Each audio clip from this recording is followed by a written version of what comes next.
because there are so many people. Now think about this. There are so many people who lived in very trying times, often worse than our own, who were able to make great achievements.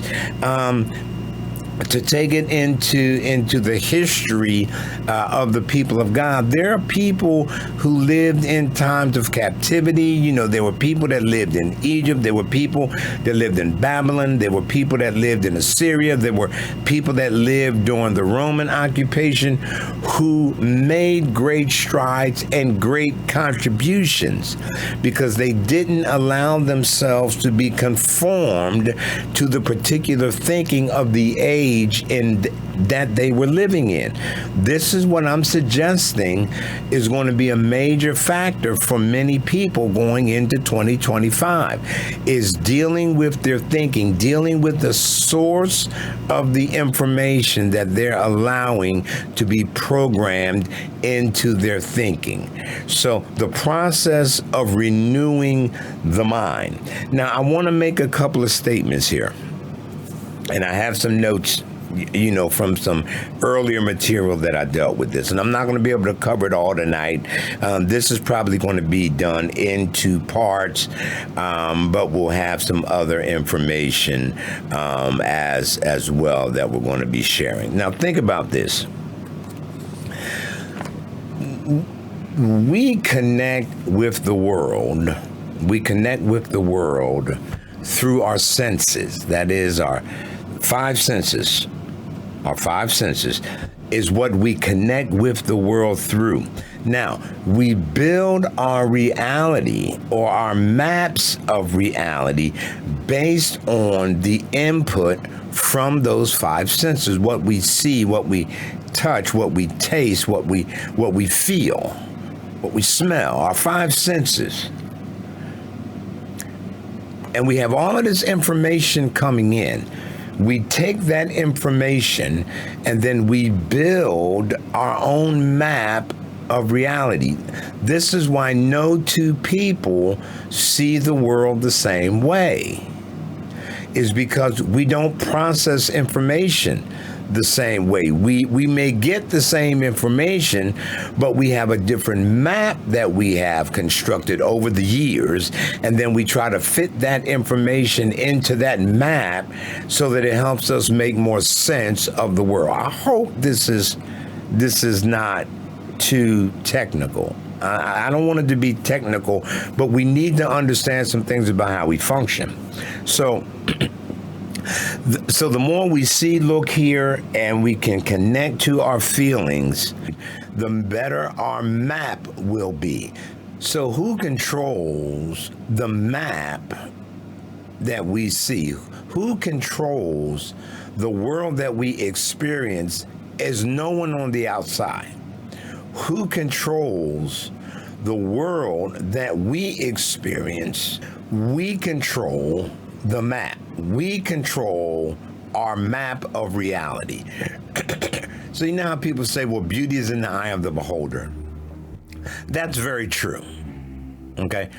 Because nobody's map of reality is the same. No two people see the world the same way. No two people see situations the same way. No two people see challenges the same way.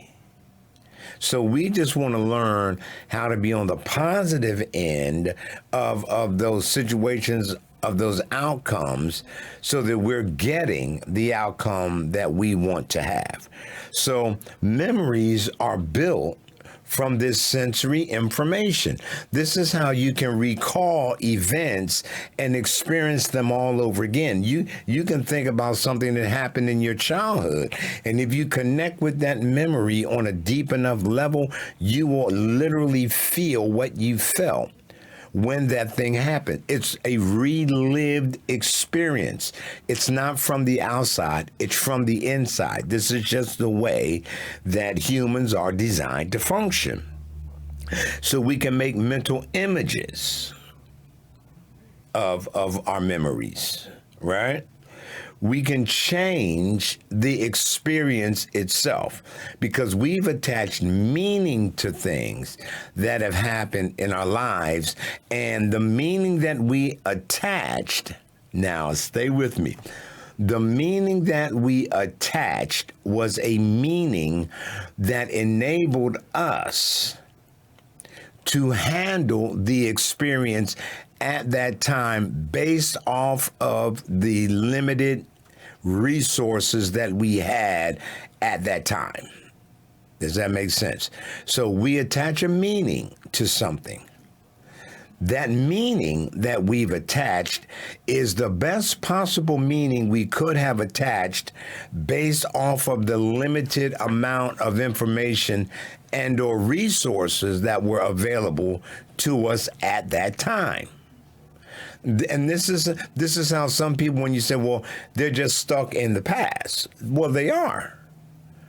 They're literally stuck in the past because they never have taken the time to look at that thing deep enough to see, is there something else that could have been involved in this? Is there some other lessons that I could have taken away from this? How can this experience best serve me now? Not when I was 11 or 12, but how can it best serve me now? How can I bring that experience or those memories back up as a part of my new map and that it benefit me on a deeper level? This is what I'm talking about. So we can actually learn to boost and reinforce good stuff and useful memories and reduce the impact of our less useful ones. And this is crucial today. It really is. This is one of the reasons that people find it so difficult to deal with past histories. Let's look at this globally or culturally. One of the reasons America can't seem to get past its current cultural challenges is because America has never mustered up enough energy or enough maturity to face its checkered past. So they keep trying to rewrite the history. They keep trying to deny the history, or they keep trying to just sweep the history under the rug instead of dealing with the reality of that history and then moving forward based off of lessons learned from that history. Because if we don't remember the past, we're destined to repeat it all over again.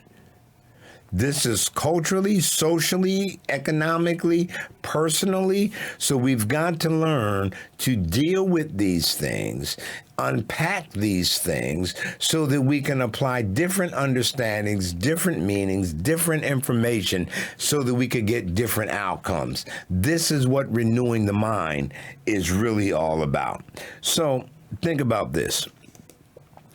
The map that we hold, our current map of reality, that is how we see the world, it's just a map. The map is not the territory. You've heard me say that again. The map is not the territory. Think about your GPS. Let's say that you're going to take a trip. Right, you're going to take a trip to another state. So you're going to plug in the address of where you are currently. You're going to plug in the address to where you want to go, future, and you're going to hit directions or you're going to hit go. Well, on your phone or on your GPS in your car, it's going to bring up a map, and the map's going to have directions. You're going to see stoplights, you're going to see slow down signs, you're going to see street signs, you're going to see all kind of things. Turn on this street, turn on that street. You're going to have a map, but that map is not the actual territory that you're actually traveling on. It's a map. You understand what I'm saying? The stoplight on the map is not the stoplight physically that's going to be there. It's a map. It's a representation. That is how the map of your reality functions as well. So your internal map of reality is not reality. It's your view of reality. It's your understanding of reality. So people say, well, what is reality? What is truth? Y'all remember that statement that Pilate asked. You notice Jesus never answered that question? Pilate said, well, what is truth? Now, elsewhere, Jesus said, I am the way, the truth, and the life. No man comes unto the Father but by me. But we need to understand contextually, what is he saying? What is he talking about? He is the truth. He is the true representation of the potential and the unlimited capability of human experience. He is the truth of what the image of God actually looks like. He is that truth. Well, if he is that truth, when I look at him, I'm actually looking at what my Creator's intent was for me.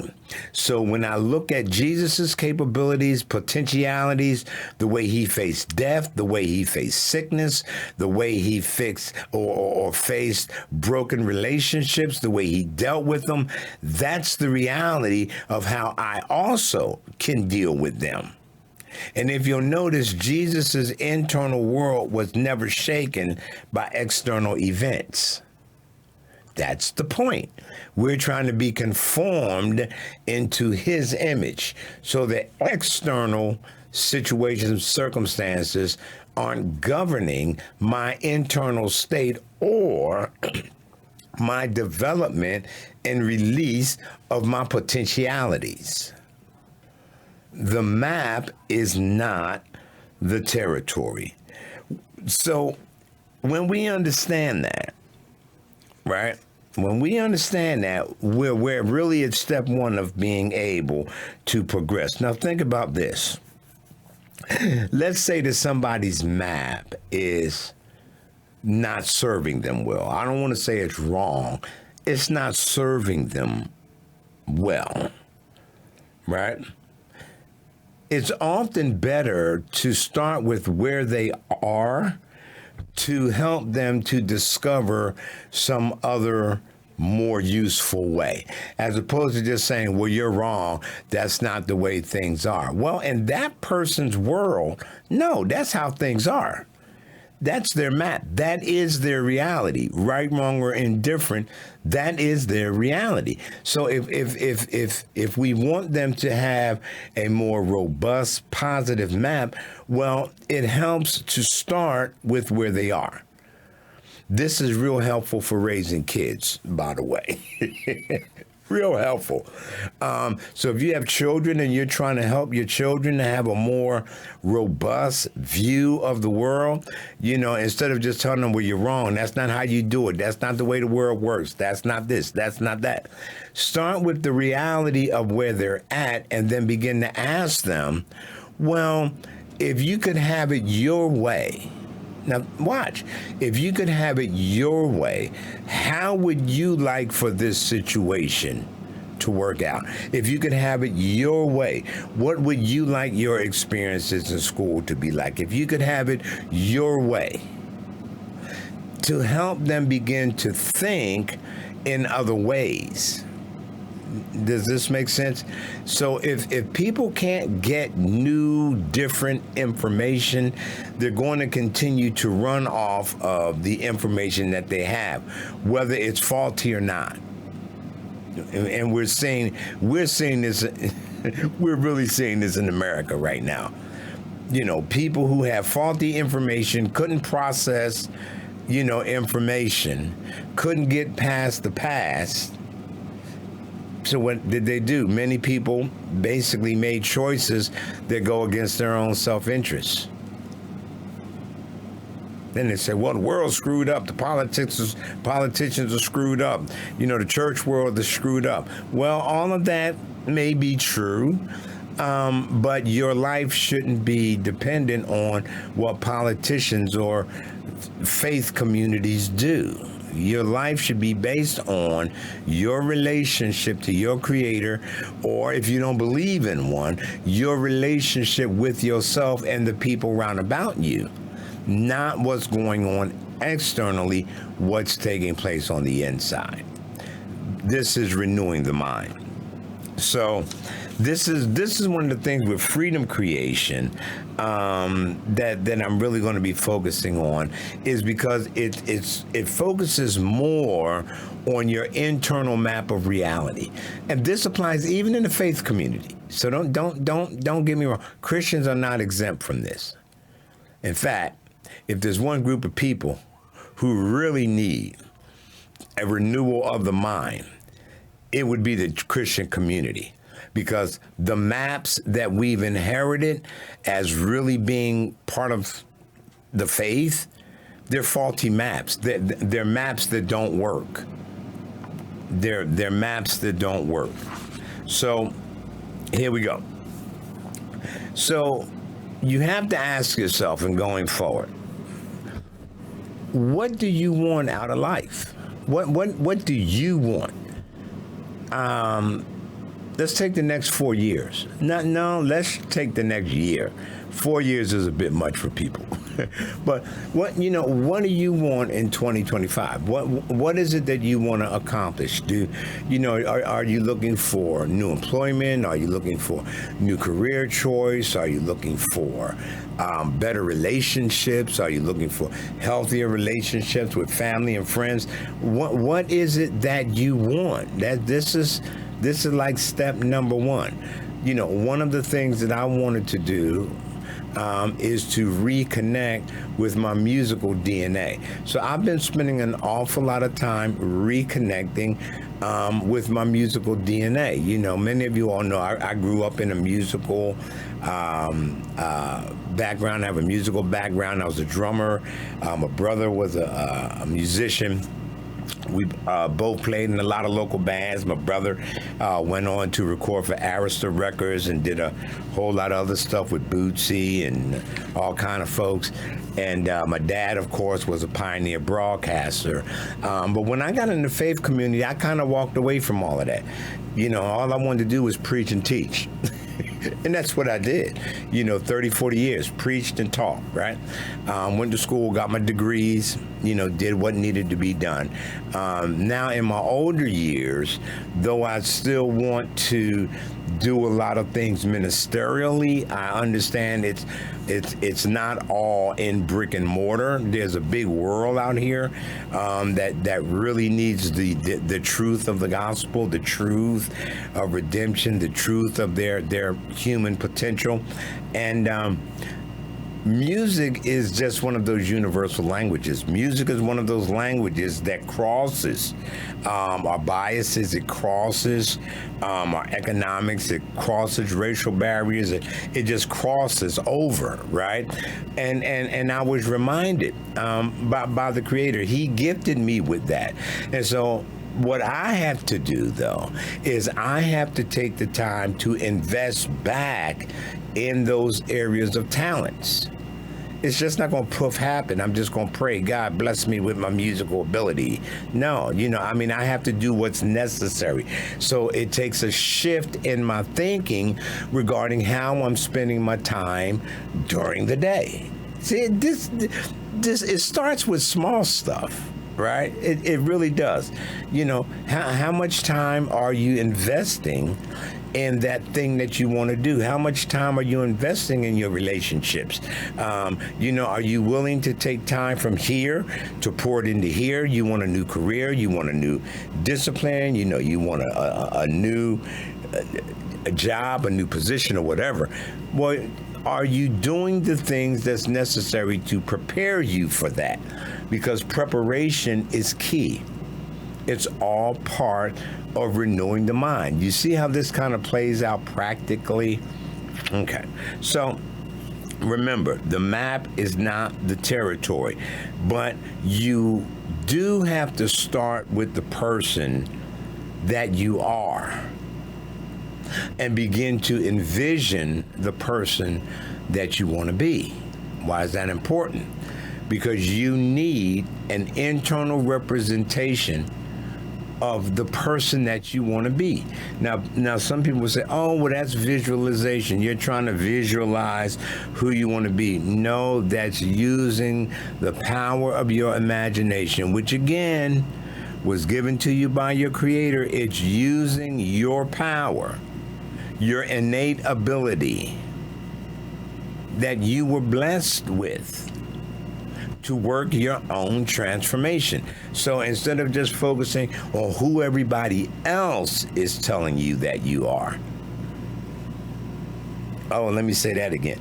Instead of focusing on what and who everybody else is telling you that you are and what you can do, what you can have, and where you can live, you need an internal representation of who you are, what you can do, which will then determine where you can live, what you can achieve. You understand?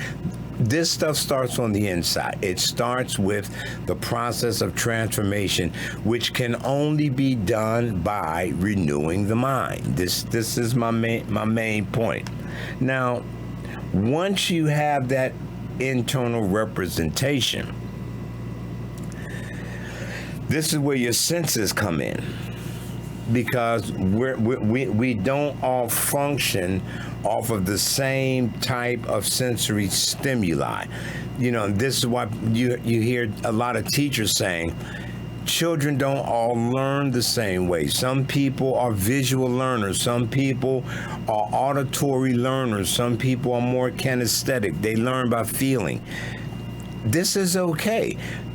But understanding how your systems work, you know, if you are a more visual learner, then focus on being a visual learner. But of course, what ends up happening is people come along who may be auditory learners, and because they can learn just from hearing, then they will begin to tell you, well, I don't know why you can't get it. I'm explaining to you how to do this.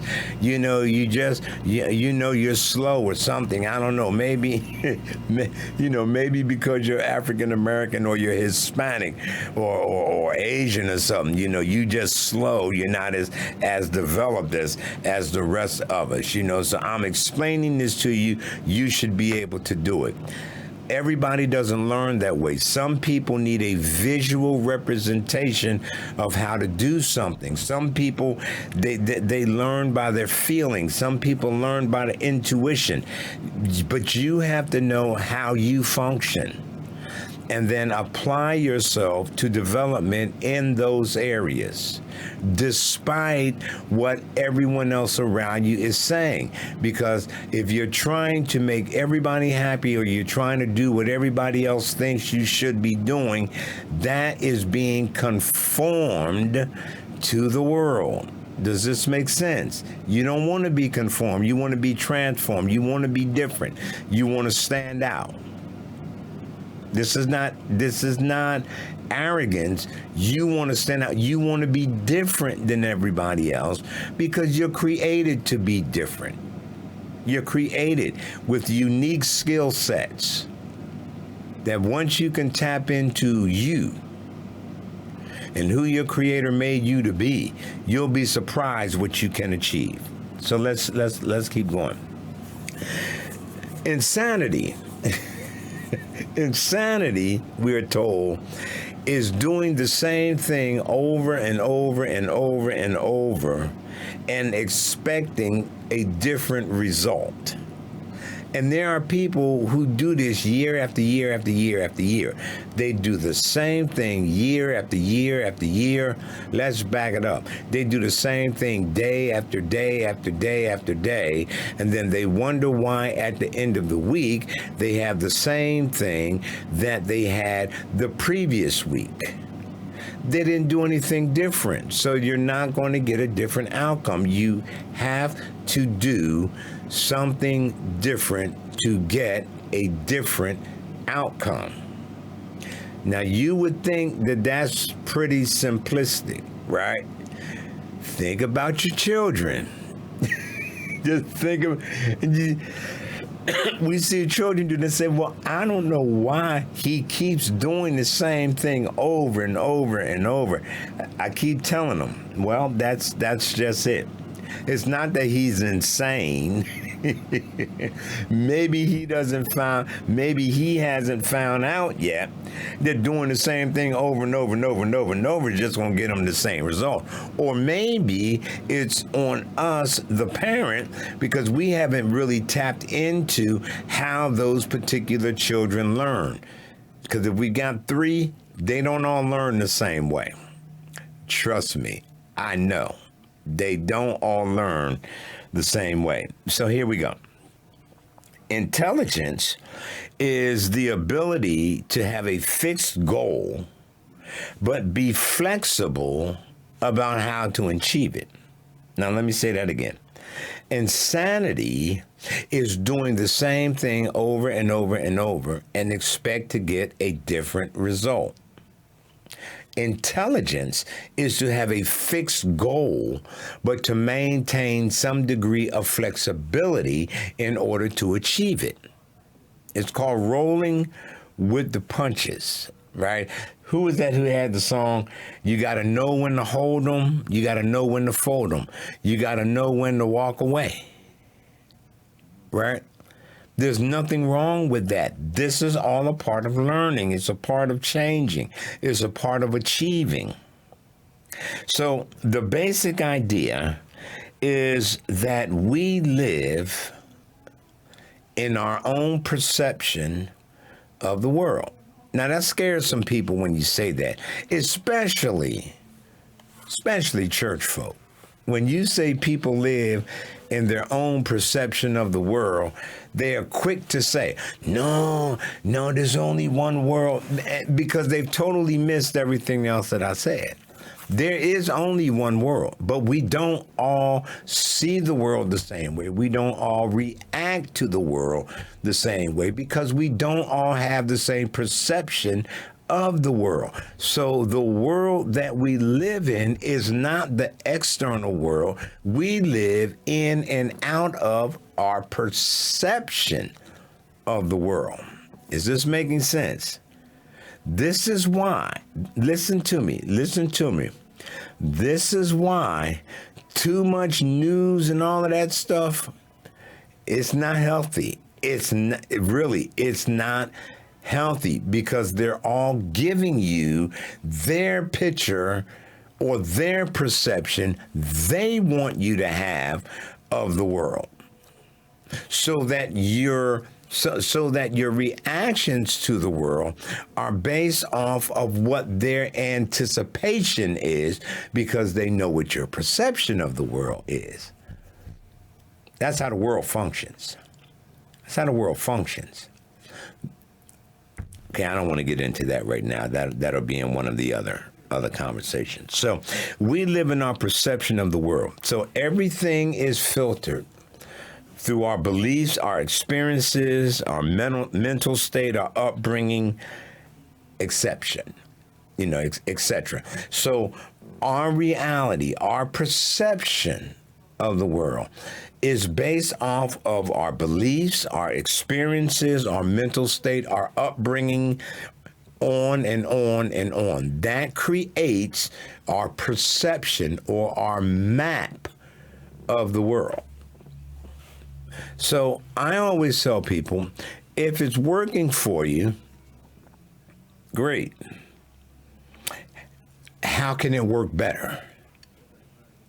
If it's not working for you, okay, what adjustments can be made so that your perception or your map serves you well instead of holds you down? It's like Daniel. Remember Daniel was in Babylon? I can't get away from biblical examples. But you remember Daniel was in Babylon and they went into Babylon as slaves. Y'all remember, right? They went into Babylon as slaves.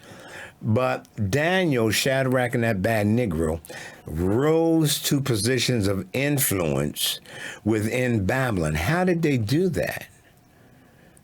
because they didn't allow their experience, they didn't allow what the Babylonians thought about them, they didn't allow their understanding that Jerusalem had been sacked, they didn't allow this notion of slave mentality to creep into their lives, and they rose to places of power and authority while they were in the land of their captivity. Think about it. When Yeshua came and Palestine was under occupation by the Romans, y'all remember that, right? That's New Testament stuff. Yeshua didn't allow that occupation to limit or hinder what he was able to do in the world in which he lived, because he had a different map. He lived out of a different understanding. He had a different perception of the world. So he was able to do what he came to do because he didn't allow himself to be conformed to the thinking of the world. Y'all stay with me. So, as I stated earlier, one person's perception will never be exactly the same as someone else's perception. Even two people that grow up in the same house, have the same mother, same father, same benefits, live in the same home, go to the same school, have the same opportunities, they're still going to have a different perception.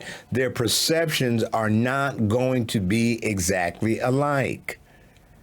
You know, they may give different explanations of things that grew up as they were growing up in the home. They can talk about the same experience and have two totally different learnings out of the same experience.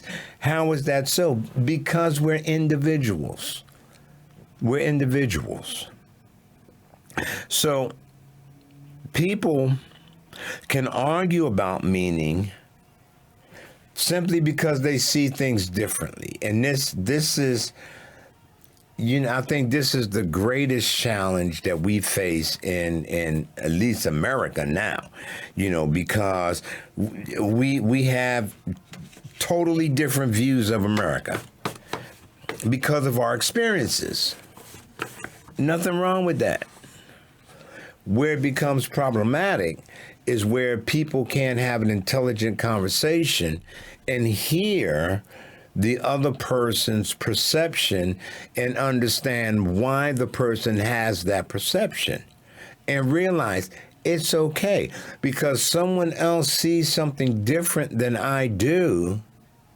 It doesn't necessarily mean they're right and I'm wrong. And it doesn't necessarily mean I'm right and they're wrong. We both can be right and wrong at the same time. Now, see, some people, that might seem a little far-fetched for some people, but it's true. It's true. And in many cases, well, let me keep going. Let me keep going. So if we're going to be successful as being able to be a positive influence on people in the coming year, it's going to be important to understand and respect other people's points of view.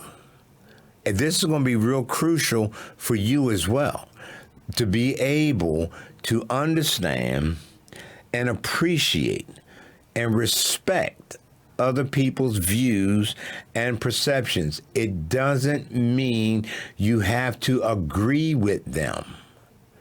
It means you do understand and respect their view and their perception. You want them to respect yours, right? Well, the easiest way to have someone respect your views and perceptions is to respect theirs. See, we've got to get out of this. It's my way or the highway. It doesn't work.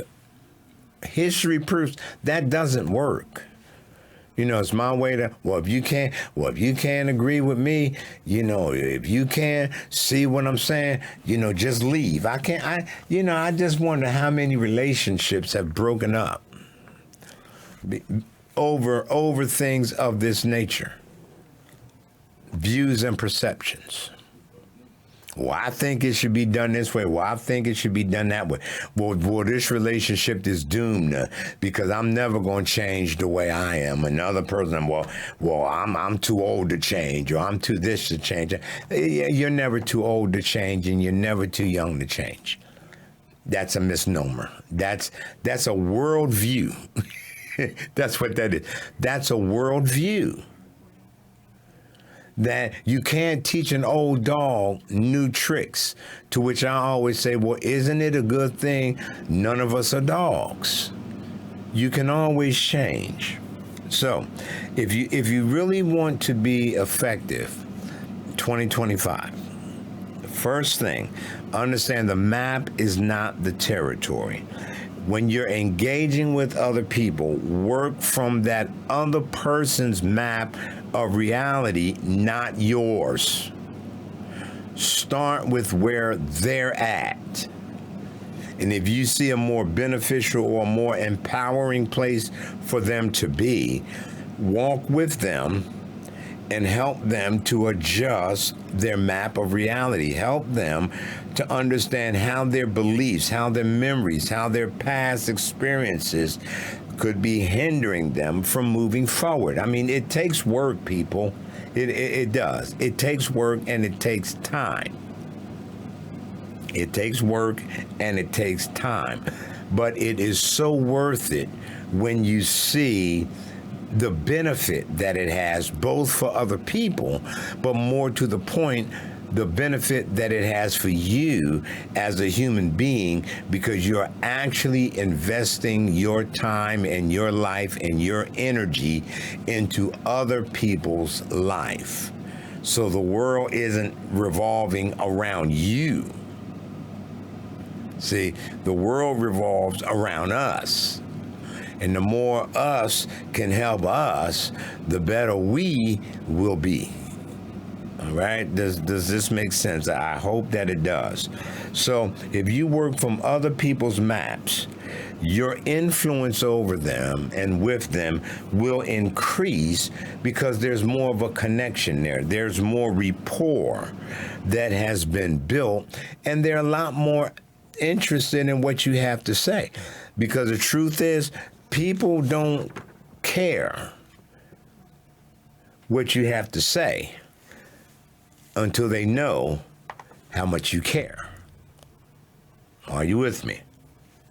So, how do you test if a person's map or your map, how do you test if it's a positive or beneficial map? Does your worldview make you happy? It's real simple. When you stop and you think and you look at the world, you think about the world with all of its drama and everything else. And I'm not saying we should be hop, skipping, and jumping down the street. But when you look at all of that, but then you look at your worldview, do you still maintain a sense of happiness, a sense of purpose, a sense of being? Because if you do, you have a pretty robust worldview, because you see options and opportunities where others may just see defeat. So just ask yourself that when you look at the world, when you look at it through your eyes, through your experiences, through your map, do you have a sense of happiness, a sense of belonging, a sense of purpose? When you look at what your map is producing in your life, are you getting the results out of life that you want to get? If not, check the map. Don't check other people. Don't check your coworkers. Don't check your boss. Don't check any of that. Don't check your wife. Don't check your husband. Don't check your kids. Check your map. Check your map. If you find yourself always in conflict with people, then your map probably doesn't fit with their experiences. I'm saying if you're always in conflict, doesn't matter where you're at, who you're talking to, where you go, you're just in conflict. This is something with your map. Nobody wants to walk around the world unhappy and unproductive. There may be some experiences of things that have happened that have given people a sense of lostness, a sense of hopelessness, a sense of inevitability, negatively, but it's all part of their map. So it's the map that they're operating out of. It's their worldview that they're operating out of. And if those things can be changed, their experiences in life will also change. It's being transformed by the renewing of their mind. So if the mental map is ineffective, it's not that people lack intelligence. And it's not that it's a fault outside of experiences. It's everything that's happening on the outside, that's my problem. It's the blame game. It just could be that the worldview is just out of line with the experience. This is what we want to be looking at over the next couple of weeks. We want to look at how can we deal with this map? How can we deal with this worldview to really prepare ourselves to thrive in the coming years? I know what I know what a lot of people are saying. Well, America's about to fall. Could be. The economy's getting ready to go belly up. Could be. We're headed for a civil war. Could be. We're headed for World War. Could be. All of that could be true. All of it could be true. But my question is, what kind of view of reality, what kind of view of self, what kind of view of my relationship with my Creator am I going to have that's going to allow me to navigate through all of that, regardless of what happens? Listen, folk, the worst possible thing that could happen to any of us is that we die. That's the worst possible thing that could happen to any of us. And Jesus, Yeshua, has already demonstrated that death is not the finality. That's why he rose from the dead. Death is not the finality. Let me read one other passage of scripture for you on that note, and we'll pick this up later. But I want to read this verse. I shared this a lot. Here we go. It's in Hebrews chapter 2, and this is what it says. Verse 14. Speaking of Yeshua being the image of the Creator, being the image of the invisible God, Yeshua being Yah manifested in the flesh. This is what it says. For as much then, as the children are partakers of flesh and blood, talking about him becoming one of us, he also himself likewise took part of the same. Now watch. So that through death he might destroy him that had the power of death, that is the devil. But listen to verse 15. And deliver them who through fear of death were all their lifetime subject to bondage. Now, I know we've read that before, but have we actually read it? I know we read it, but have we actually read it? Listen.